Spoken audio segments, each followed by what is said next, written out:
Hello friend, welcome back to the channel Knowledge Net. मैं आपका दोस्त विजय लेकर आया हूं आपके लिए एक काफ़ी इंटरेस्टिंग और एक काफ़ी नॉलेजेबल वीडियो। दोस्तों, आज के समय काफ़ी सारे इंडियन इंडोनेशिया कंट्री के अंदर जाना पसंद करते हैं। इंडोनेशिया के अंदर बाली आइलैंड को एक काफ़ी पॉपुलर ट्रैवल डेस्टिनेशन के रूप में देखा जाता है। अगर आपके पास एक इंडियन पासपोर्ट है और आप इंडोनेशिया के अंदर ट्रैवल करना चाहते हैं तो आप बिना वीज़ा के इंडोनेशिया के अंदर जा सकते हैं।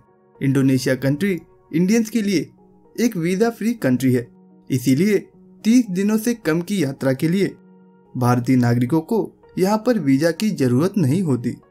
आपको सिर्फ इमिग्रेशन काउंटर पर जाके वीज़ा एक्सेम्पशन स्टैंप लेना होता है, जो आपको फ्री में दिया जाता है। आपको किसी तरह के भी पैसे यहाँ पर देने की ज़रूरत नहीं पड़ती। दोस्तों, इंडोनेशिया के अंदर डिफरेंट टाइप के वीज़ा भी दिए जाते हैं। अगर कोई इंडियन सिटीजन इंडोनेशिया या बाली के अंदर जाना चाहता है तो उस कंडीशन में उसे फ्री वीज़ा ऑन अराइवल दिया जाता है और वह करीब 30 दिनों तक इस कंट्री के अंदर रह सकता है, पर उसे इंडोनेशिया कंट्री के अंदर टूरिस्ट के रूप में ही देखा जाएगा।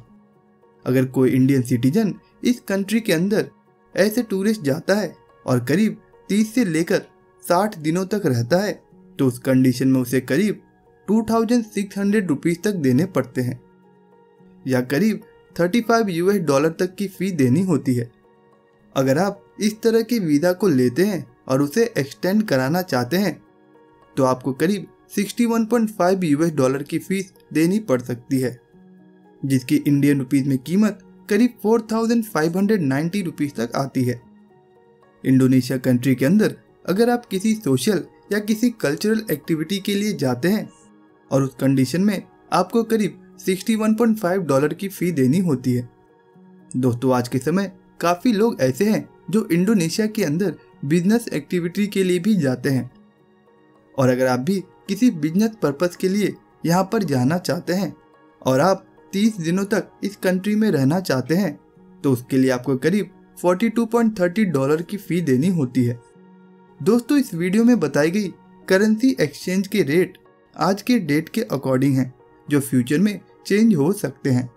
दोस्तों, आइए जानते हैं कि अगर आप बाली या इंडोनेशिया के अंदर करीब 30 दिनों से ज़्यादा समय रहना चाहते हैं तो उस कंडीशन में आपको कौन से डॉक्यूमेंट लगने वाले हैं।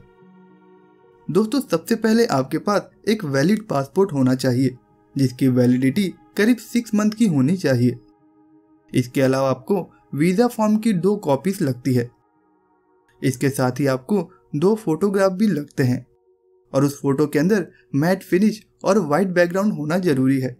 इसके साथ ही आपको एयर टिकट की कॉपी भी लगानी पड़ती है।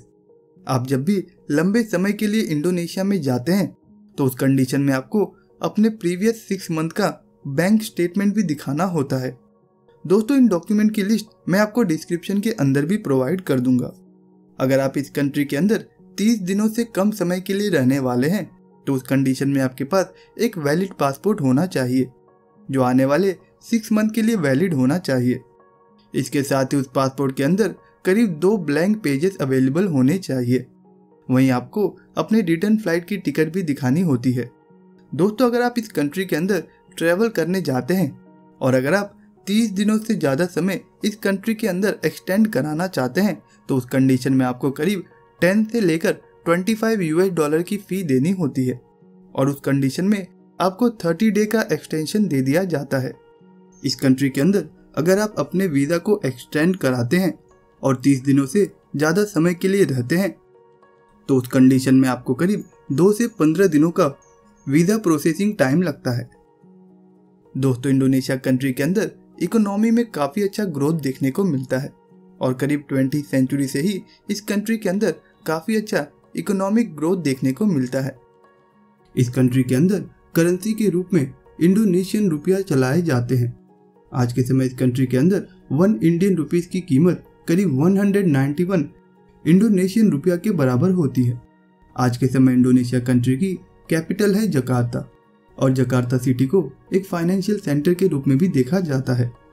जकार्ता सिटी के अंदर मल्टीनेशनल कंपनीज की ऑफिसेज भी देखने को मिलती है, जिसके वजह से जकार्ता के अंदर आपको काफ़ी बड़ी ग्लोबल पॉपुलेशन देखने को मिलती है। अगर आप इंडोनेशिया कंट्री की कैपिटल जकार्ता के अंदर ट्रैवल करना चाहते हैं तो आपको यहाँ पर काफ़ी कम प्राइजेस में काफ़ी अच्छे होटल देखने को मिलते हैं। वहीं अगर आप चाहें तो हॉस्टल भी ले सकते हैं, उनकी प्राइजेस यहाँ पर काफ़ी कम होती है। वहीं अगर आप 2 से 3 हज़ार रुपये एक रात की खर्च करते हैं तो आप चाहें तो काफ़ी अच्छे होटल यहाँ पर ले सकते हैं। इंडोनेशिया कंट्री के अंदर काफ़ी सारे नेचुरल रिसोर्सेज पाए जाते हैं। इसके साथ ही इस कंट्री को जोग्राफिकल एडवांटेज भी मिलता है।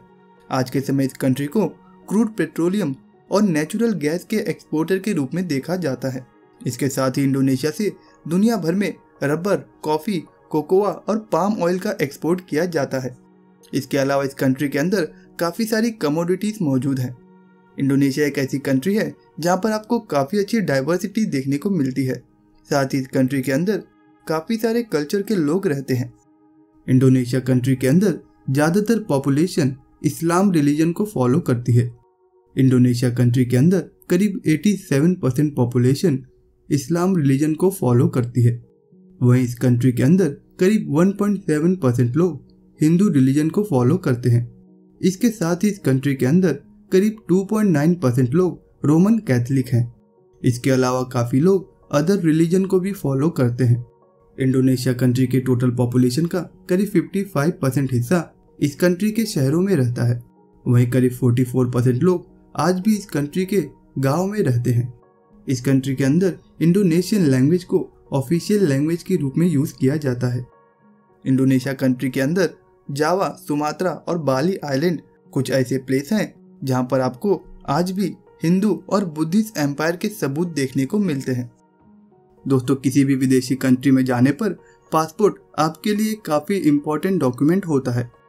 और अगर आप किसी विदेशी कंट्री में हैं और आपका पासपोर्ट खो जाए तो आपको कौन से स्टेप फॉलो करने चाहिए, उस टॉपिक पर भी मैंने एक वीडियो बनाया है, तो आप चाहें तो उसे भी देख सकते हैं।